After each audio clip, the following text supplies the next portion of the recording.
তুই তোর মায়ের খাইছিস, এরকম একটা জেদ কাজ করে। ফিল্মটা অনেকটা ল্যাটিন আমেরিকান গল্প, না খাওয়া মানুষের। একটা আমি মনে করি না এটা কোনো রেমুনারেশন হয় একজন অভিনেতার জন্য 30 লাখ 35 লাখ, এটা আবার কোন কথা। অ্যাক্টিংটা তো বেসিক্যালি ওটা প্রাইসলেস হয়। একটার কোনো রাজনৈতিক সম্পত্তি হয় না। মানে এটা ছিল যেন এটা ওই যে হয় না, কতগুলো বাচ্চা হয় ওটা জন্মই বলে তুই তোর মায়ের খাইছিস, এরকম একটা জেদ কাজ করে যে এই বাচ্চাটা যদি মাটাকে খাইছে, ওই রকম একটা। কিন্তু এটা প্যাশনেট ছিল আমার জন্য।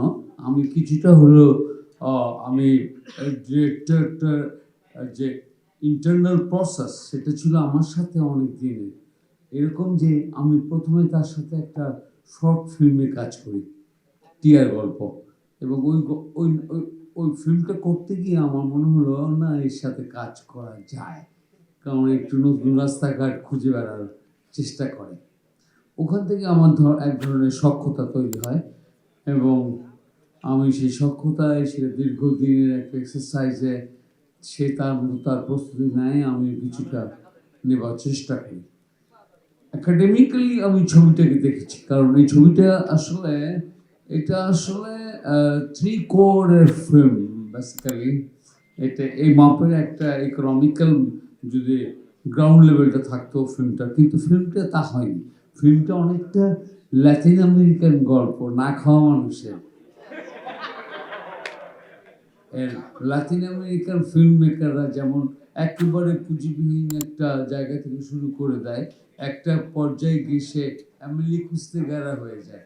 মানে আজকে যেমন আপনি অনেকটা পুলকিত হন যে মনোজ বাজপেয়ী গল্প শুনে, কিংবা অনুরাগ কাশ্যপকে গল্প শুনে সে এখন নাকি 200 কোটি টাকার মালিক, হ্যাঁ, কিংবা নওয়াজেশ এখন প্রায় 300 কোটির মতো মালিক, ইরফান খান প্রায় 3 কোটির মতো মালিক, তার পরিবাররা সব সেটেল অ্যান্ড ব্যাটল, মানে এই ব্যাটলে সেটেল হয়েছে।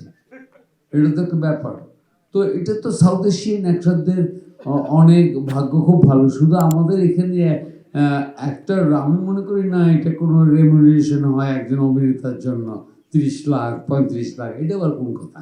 অ্যাক্টিংটা তো বেসিক্যালি ওটা প্রাইসলেস হয়। আপনার এটা কোটি টাকা দিয়ে তো হিসাব করা যাবে না, তাই না? আপনার সেই প্রাইসলেস অ্যাক্টিংকে সমাদর করার জন্য এক ধরনের দর্শক আপনার দরকার।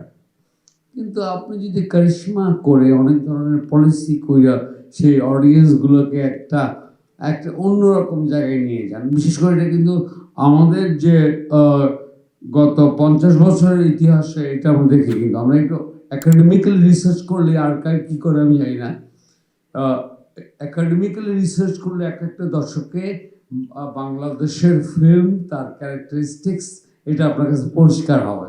এক সময় রাজমহল ছিল খুব পপুলার একটা সিনেমা, তার অভিনেতা ছিল আদিল, সে ছিল একজন পপুলার ভিলেন। এক সময় বাংলা নাটকের ক্লাসিক সময়, ফিল্মের ক্লাসিক সময় ছিল, তার নিজস্ব একটা ঘরানা তৈরি হয়েছিল, সেটা কমেডির ক্ষেত্রে হোক আর ট্র্যাজেডি ইমপ্লিমেন্টেশনে হোক। এক সময় এখানকার যে ফেকু ওস্তাদাগার লেন নামে যে কমেডি ছিল, সেই অ্যাক্টারগুলোকে যদি আপনি পুঙ্খানুপুঙ্খ একটা সংশ্লেষণ করেন, তাহলে আপনি দেখতে পাবেন ওরা ওরা ছিল unique Charlie Chaplin in Asia. এই একটা জেনার খান জয়নুল, হাসমত, এরা ছিল একটা পরিশীলিত কমেডিয়ান। কমেডিয়ানটা মানে ক্লাউন, একটা তো ক্লাউন হয় না, সে ফিলোসফার হয়। কিন্তু আমাদের এখানে তো ডেফিনেশন জায়গা থেকে একটাকে দেখা হয় না, একটা রাজনৈতিক সিল দেওয়া হয় যে তুই তুই হচ্ছে অমুক সিলের না। অ্যাক্টর মানে হচ্ছে ইন্টালেকচুয়াল প্রপার্টি, সে কোনো রাজনৈতিক সম্পদ হয় না। হ্যাঁ, হয়তো রাজনীতি তাকে মানে কোনো একটা স্ট্র্যাটেজির জন্য তাকে একটা জায়গা করে নিতে হয়। একটার কোনো রাজনৈতিক সম্পত্তি হয় না। আপনাকে বলতে হবে একটার ইন্টেলেকচুয়াল প্রপার্টি, এটা শুধুমাত্র রাষ্ট্রের সম্পদ হয়। এখন বিভিন্ন সময় আমরা সেই মূল্যটা বোঝার চেষ্টা করি না। আমরা অ্যাক্টরকে সবসময় এক ধরনের খুব সকল জায়গা থেকে দেখে থাকি। অ্যাক্টর মানে তো ফিলোসফার।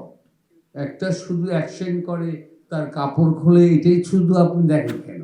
আপনি বা এই ধরনের অডিয়েন্সকে তৈরি করেন কেন? তো আমার কাছে পুরো নয়া মানুষ বা কি একটা খুব ইনথুজিস্টিক জার্নি, পলিজম অ্যান্ড ফিল্ম, ফিল্মের গরিবী তত্ত্ব।